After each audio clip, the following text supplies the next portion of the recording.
Chapter mar 7. Nyojato wacho bong nuwa, biye iye i op, in kod jije matie i ot perin ropir in ama aneno sano inigi ujo wang' an iremme. Okikiso gwang' molony, ila tero bong in ogwang' 7, manyach kod manyako mere, nyuoke ogwang' makolony ila tero ogwang' 2.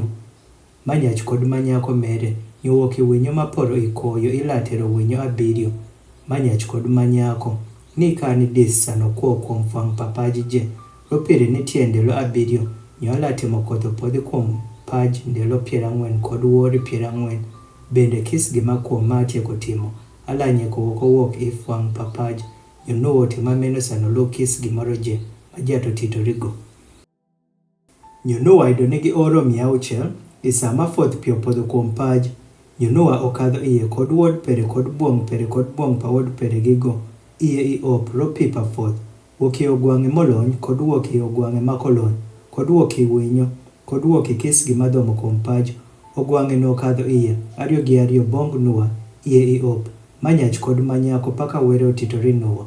Nyo bino bedo, sano otiek ndelo 7, ni pipa foth bino kuom paj, i oro ma 600 pa kopa nuwa, i dwe mar 2, i ndelo mar 17 pa dwe, i ndelo no wuon ama mip je, malom i bopo ture, nyo disa papa oyawere, nyo kothi dotie kuom paj ndelo 40 kod wuori 40, i ndelo no wuon ama nuwa odonjo, kod Shem kod Ham kod Jafeth, wuod Panuwa, kod buong' Panuwa, kod chege 3 pa wuod Panuwa, iye i op. Jo kod kis ogwang' machale kod kis dhoki machale kod kis thuol madhomo kuom paj machale, kod kis winyo machale, kis winyo wuokie kis ngere. Nyojo kadho iye bong nowa iye i op, 2 gi 2 wuokie kis reng kamiye nitie yue pakuo. Nyojo kadho iye manyach kod manyako wuokie kis reng, paka were otitorigo, nyojato chego go iye.